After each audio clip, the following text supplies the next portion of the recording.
And I'm sure you've heard that many times. The better buying power is the mantra that we're getting from the Department of Defense. We actually kind of started this probably about a year before Better Buying Power, and we didn't have a nice little moniker for it. But we actually started looking within the Air Force on finding better, more efficient ways of doing business.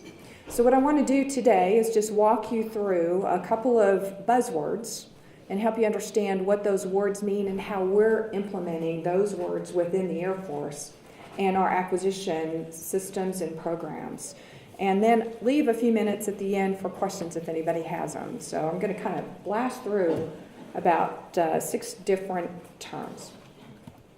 The term affordability is a key word for us these days, affordability. It's not so much what does the budget say anymore, it's what can we afford to do. And it's something that's not only in relationship to the contract, but we take it back to the guys who define the requirement in the very beginning and help them understand that you have to be clear in defining the requirement. And in the old days where you used to ask for the Maserati, we can't ask for the Maserati anymore. Maybe over time we can get to that Maserati, but let's start with something a little bit less expensive and spiral into that more nirvana-like solution. So we have to think affordability. How do we pay for it now and what do we do? And it's kind of a challenge too, because a lot of times in this community particularly is associated with a lot of sustainment activity and dollars associated with sustainment. And it is one of the new areas to take a look at. Where is that money in sustainment? Do we have the right deals? Can we continue to afford?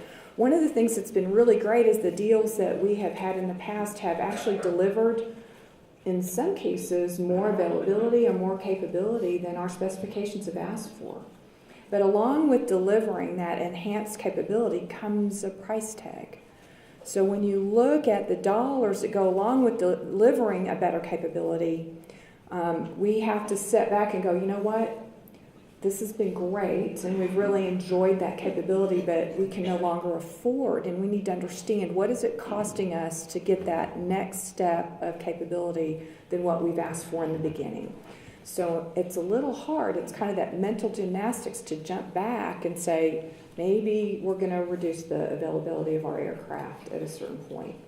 And everybody start thinking about what that means and translating it to dollars. We've got to think more affordability.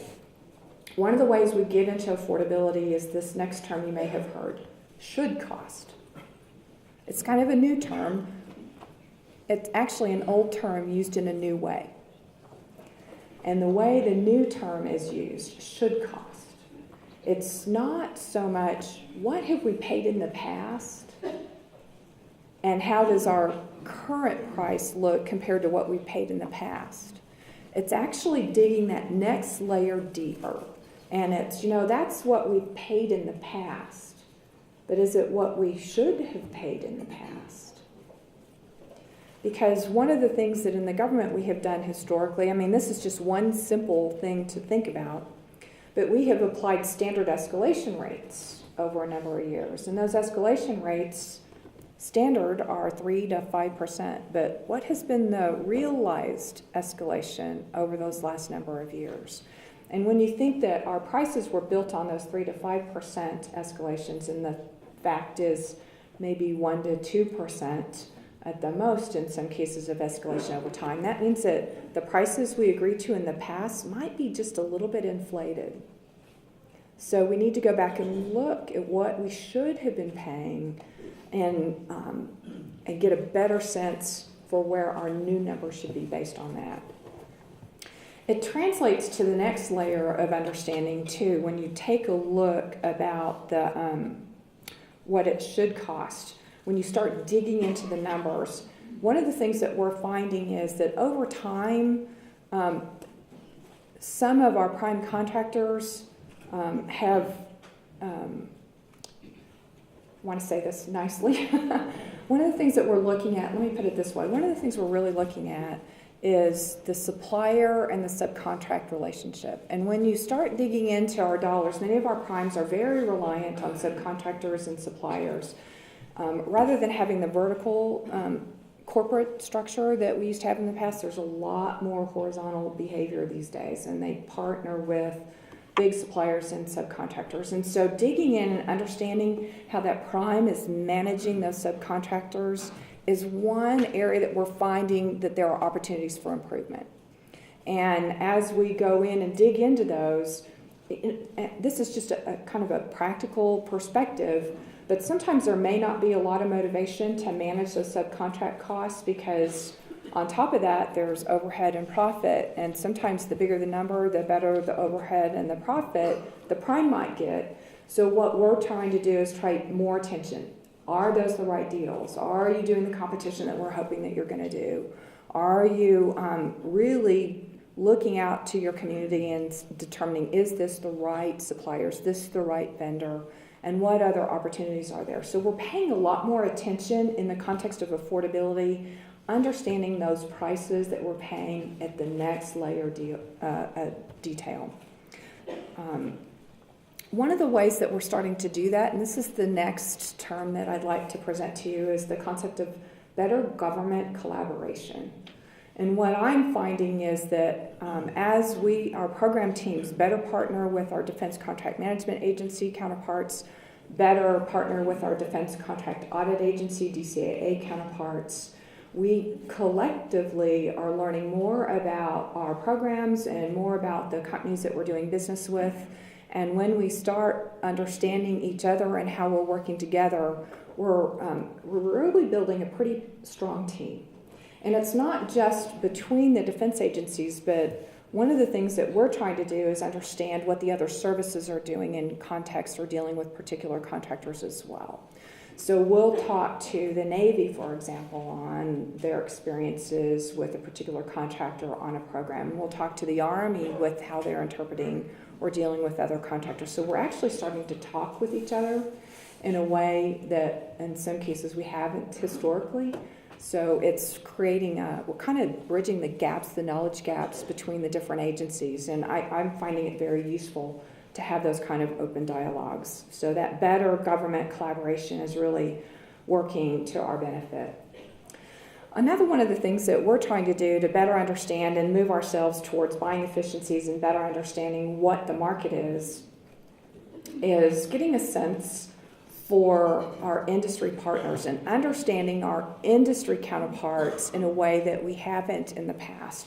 We're starting to watch what's going on in Wall Street. We're starting to watch what's going on as the corporate CEOs present their case and their corporate strategies on to investors.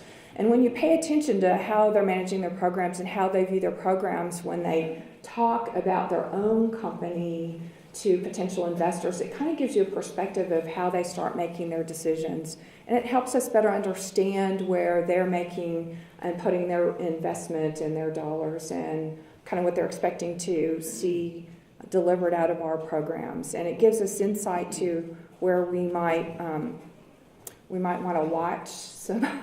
Maybe we didn't understand the pricing as well in the past, and it's an opportunity for us to go understand the pricing in some of those programs too. So I think we're moving to a far more sophisticated negotiation team in many cases than we have been in the past.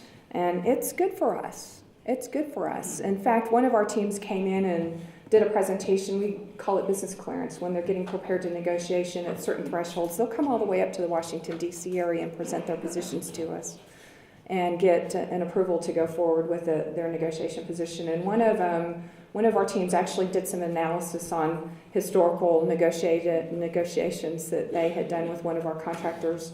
And they said, when we figured out what the return on sales were for our past negotiations, we decided we should have fired ourselves. That's a good thing, right? Now we're starting to understand better what were those actual costs that were incurred, what were the profits that were realized compared to what we thought we would see in those profit realizations. And when we realize that maybe we missed something in that negotiation, it really makes us look harder, and it applies a new due diligence and a new attention as we move towards more buying efficiency. It's a good thing. Another big mantras for us are competition. We're going to continue to push and find ways to inject competition. One of the big factors in the space community is the opportunity for SpaceX to compete in that environment over time. Small businesses are still important partners for us. We thought we were going to miss our small business goal last year. We did, but by far less than what we thought it was going to be. And we're reaching out a lot in our R&D and our technology areas because many of our small business partners are really innovative and nimble in those environments. So we're tapping into those environments a lot too. And adding to buying efficiency, one of the other key areas that our federal government is moving and that the Air Force started moving a number of years ago was the concept of strategic sourcing. Have y'all heard that? Strategic sourcing. It's a pretty big initiative, and it's being managed actually at the federal level. GSA is a big leader in some of the activity, and we're at the federal level. Each of the different agencies meet periodically at the federal level to talk about what strategic solutions might be made available that other partners could share in. The theory is economies of scale, right? If you know that you've got a vehicle out there and a good portion of the federal government's going to be using that vehicle, the theory is you should be able to get some pretty decent prices. So strategic sourcing is another thing. Now, the Air Force actually has been doing this in some ways and in a couple of different avenues. One of them, we started down in the information technology realm associated with, many of you might have heard about NetSense. A little bit slower in getting rolled out than we had hoped that it would get rolled out. But the theory is understanding who your universe of contractors are, especially in the information technology realm, making sure that you've got information assurance capability, you know who to go to if you have issues with information assurance, and it bounds that universe of potential contractors that you could be involved in. But the other thing about strategic sourcing is sometimes we make a source selection decision actually at the Air Force level. And I'll tell you, we just had one released that was associated with security forces requirements. And instead of having each of our security forces units decide what kind of equipment they wanted to do at their own location, there's a central decision that the security forces community said this is going to be our standard equipment. And that all moves us towards the concept of standardization and simplification. So you're not having to repeat training every time you go somewhere different. That's the next and the final area, is the concept of simplifying what it is that we're doing, standardizing our behaviors, standardizing how we think through things, especially in some of our source selection processes. We don't want a standard source selection process. Each should be unique to the instant acquisition, and that's true for the contract types that we're choosing to and for the acquisition decision processes. But in the end, one of the things we're really trying to do is think through more carefully what is important in that source selection decision process and narrowing the thousands of things that we could think about to those that are the most salient points, and then making our decisions in the most simple way that if any source selection authority came into it, they will come to a very similar decision based on having analyzed the proposals that are before them. So it's harder to do that. It takes longer to truly think about the technology that are your risk areas and how you want to move. But in the end, this decision process can be far more simple once you get into that source selection process. So we have a whole bunch of activities that are going on, a whole bunch of initiatives that are all helping to drive us towards the concept of buying efficiencies and trends. And let me just repeat them for you. What are we doing? Affordability, looking at ways to find affordability in everything that we do. What is it, not only have we paid in the past, but what should we have paid in the past? And let that inform the decisions that we're going to make and the negotiation teams as they go into settling on prices and what we should expect to pay. Partnering with other government agencies internally and externally, understanding what they're doing, their partnership, how they play with it. Learning more about our industry counterparts so we understand how they think, so that when we go in with our negotiations, we have a sense for what's important to them, and we can then actually have better conversations and we understand what's important to the people that we're dealing with on a regular basis. We will continue to seek ways to insert competition. Sometimes we become a little dependent on what we're comfortable with. And yet there are all kinds of opportunities. There's great talent out there in our big America and in our contracting community and our industry counterparts that we need to be able to tap into and create those opportunities to put competition back in play. I mean, just a simple example, some things that we haven't competed in a while, when we've put in some competitive environments, we will find anywhere from 25 to 30, 40, even 50 and 60% savings when we inject competition in areas that we haven't in the past. We like competition, so I'm always interested in that. Small business partners understanding what they can do and simplifying our decision processes while moving towards what might be strategic sourcing solutions when we can to create standards and simplify the number of opportunities that we have to think about when our guys go out and learn what it is that they're doing or the tools that are available to them. We will continue to have these challenges in the years ahead. The budget challenges aren't going away for us. We will continue to have the opportunity to excel by finding more affordable ways of doing business. We'll continue to find ways to institute and put efficiencies into play. But I'll tell you, we have already seen great benefits by putting these disciplines in place, and we hope to be able to continue to do those down the road. I don't know if any of y'all have had the opportunity to participate in any of these decision processes or been on the receiving end of some of them. Are we perfect yet? Absolutely not. Do we have a lot of learning yet to do? Yes, we do. We have a young workforce. But that's a good thing too, because in many ways when you have a young workforce, you get to kind of train them up new, the right way, right? And get it right from the very beginning. So we welcome that. We welcome those opportunities.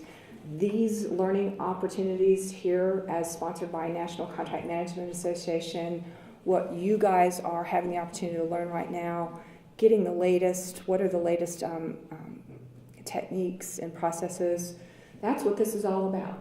It's preparing you to help us improve our abilities as we go into the future. So with that, I'll conclude my remarks and open it up for any questions. Yes, ma'am.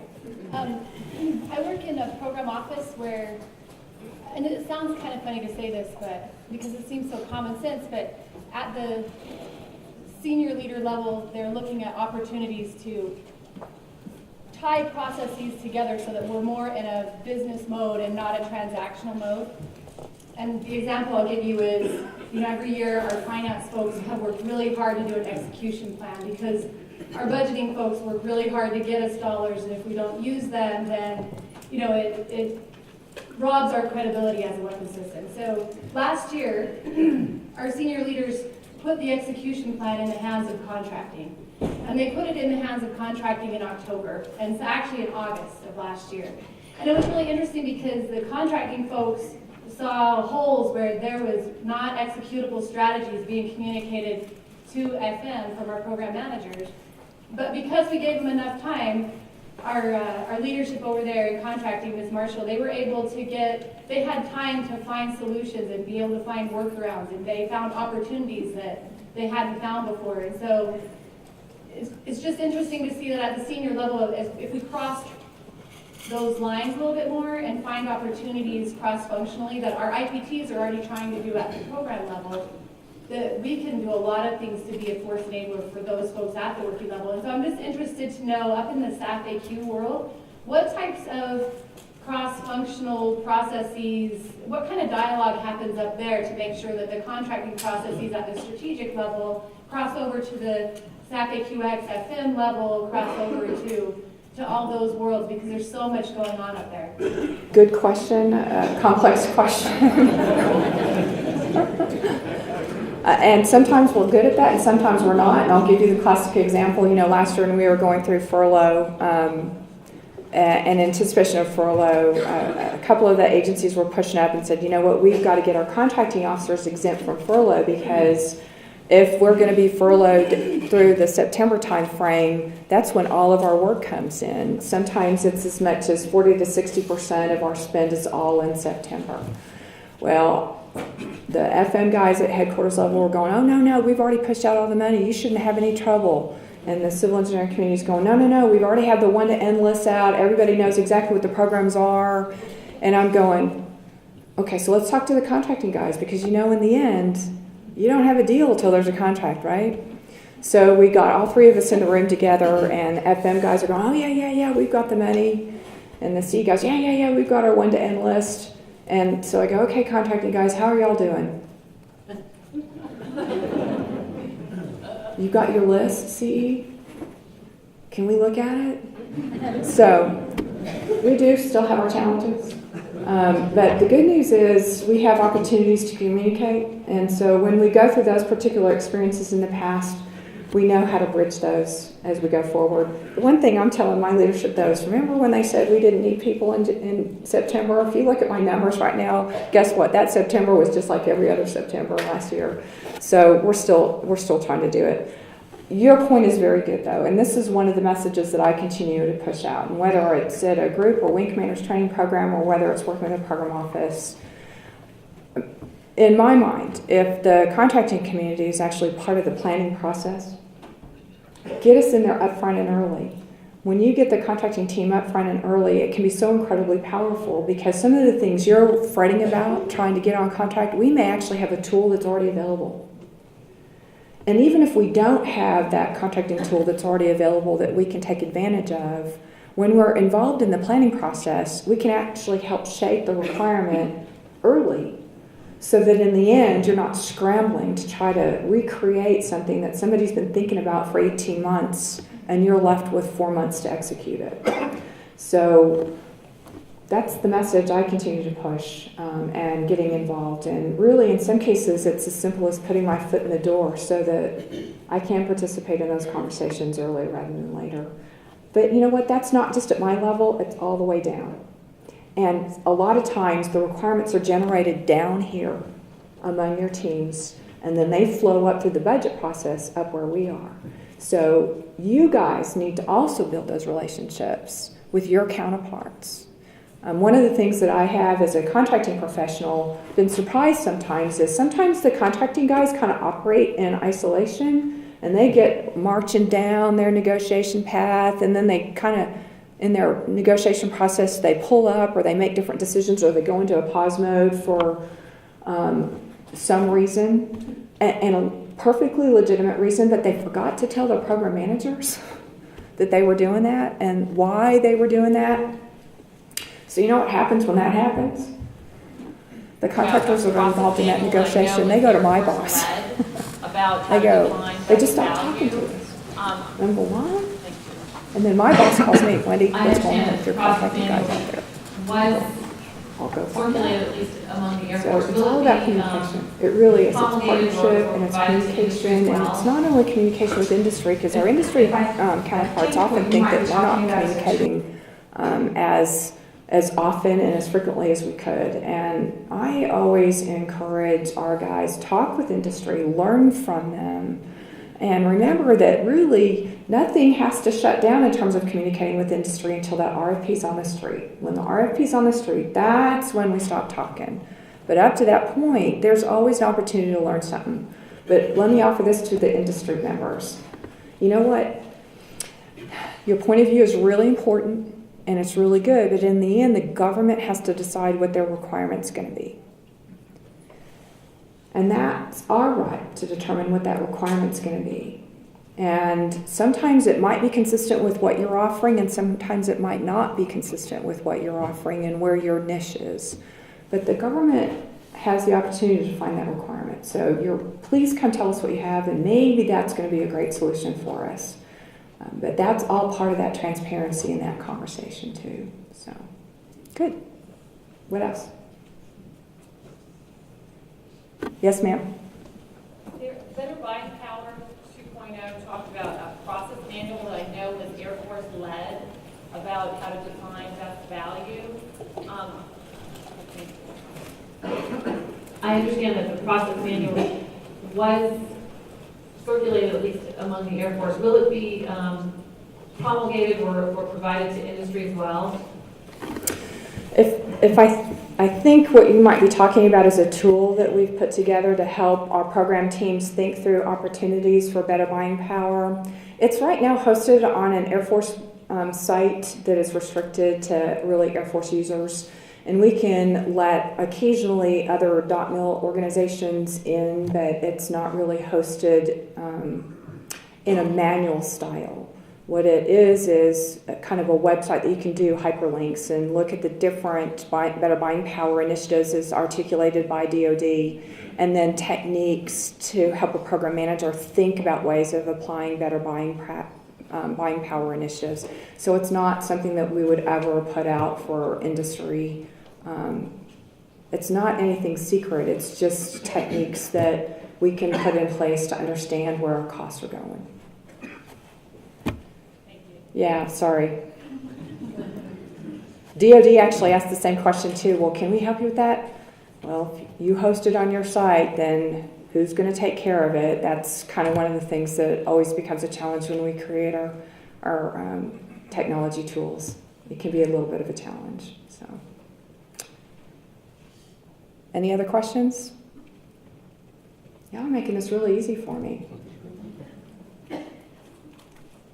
Yes. You recently signed a memo for wet signatures on the contract. Yeah. Are we stepping away from electronic contracting?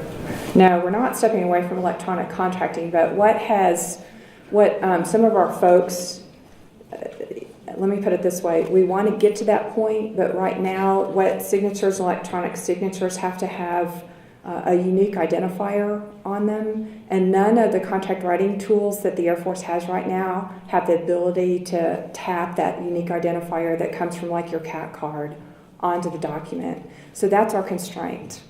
What we want to be able to do is eventually create that single contract writing solution that will be wet signature enabled, but none of our 3 systems right now allow that type of PKI identification. That's what many of our people misunderstood, so we're having to go back and kind of clean that up a little bit.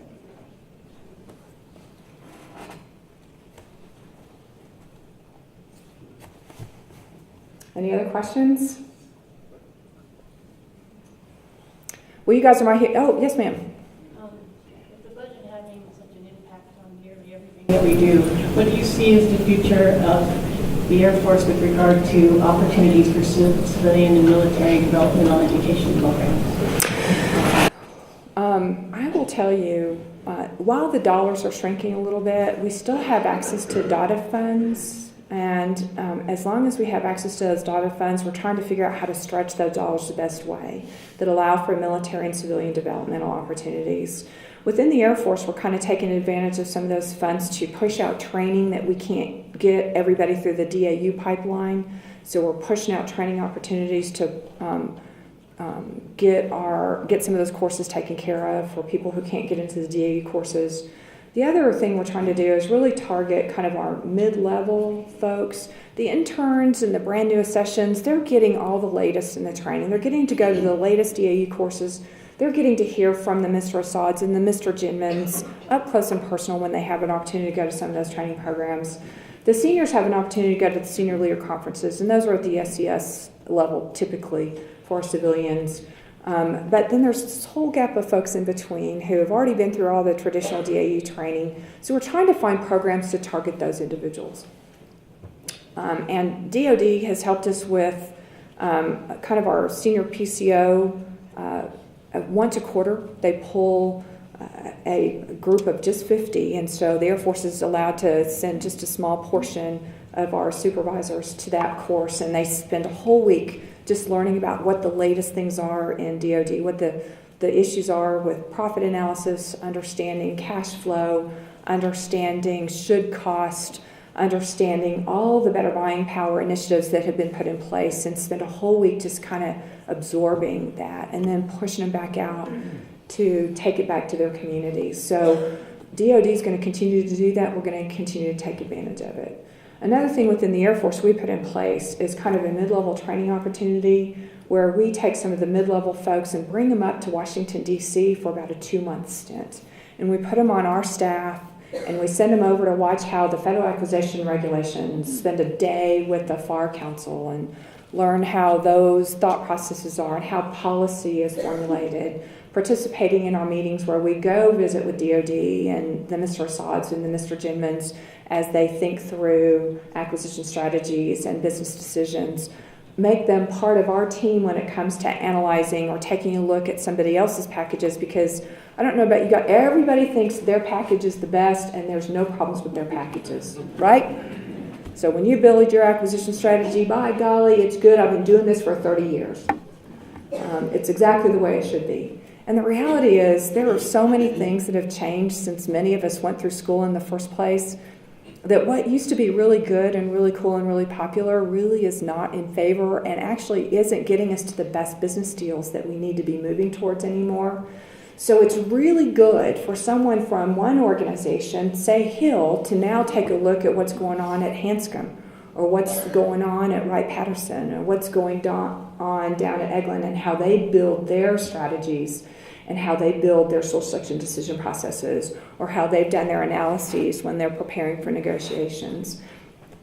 By having a chance to see how that's done, it really broadens your horizons and it opens up, teaches you new techniques. And that's one of the things we're trying to do. So the dollars are dwindling, but we're really still trying to find ways to push out. We've done a lot of webinars too. One of the things we're really trying to do is push out webinar capability. And as we have lessons learned, we do webinars that we invite everybody to participate in. So you can get the latest as we have identified those particular initiatives. So lots of things, even though the dollars are going down, we're really still trying to find ways to overcome it. It's not perfect. It's not the big worldwides that we used to be able to do that were really beneficial for so many people. But you know what? We can work around it and we can find ways to still push that information out. And more importantly, when people have the opportunity to come up either to the Southbridge training that Depop hosts or a 2-month stint up in the DC, your job is to take it back out then. Share what you've learned. Help people understand what's going on, what's different, what you learned, and where you can help the folks down here improve. You guys are on a continuing process improvement. You guys are getting it. I had the opportunity to go do some touring over here at Hill Air Force Base, and that's kind of your mantra, right? The AFSC way. It's let's do things better, let's learn from what we've done, and let's make it better. And that's exactly what we're trying to do. Let's learn from what we're doing, let's take some best practice, let's kind of introduce some new ideas to the teams as they're coming up. And we really, that's what we're trying to do. So, good question. One more? Okay. Oh, see? There is. One more. Here we go. Is there one central online spot for questions, best practices, and source selection? There is. On the Air Force Contracting Central website has all of that. And it's also the link to our Better Buying Practice tool that helps you look at different initiatives and different ways you can adopt better buying practices in each of the different categories of the better buying practice concept. So please take advantage of that. We try to keep that pretty much up to date and to including feedback from independent reviews that have gone in and looked at certain programs. So please take advantage of that for our government friends. It's a little bit harder for our industry partners, and I apologize for that, but that's that protectionism on our .mil sites. And I would be beaten up if I tried to change that information assurance capability for our folks. So thank you very much for your time. I really enjoyed having a time to chat with you and maybe have a chance to talk with some of you at some of our breaks. So thank you very much.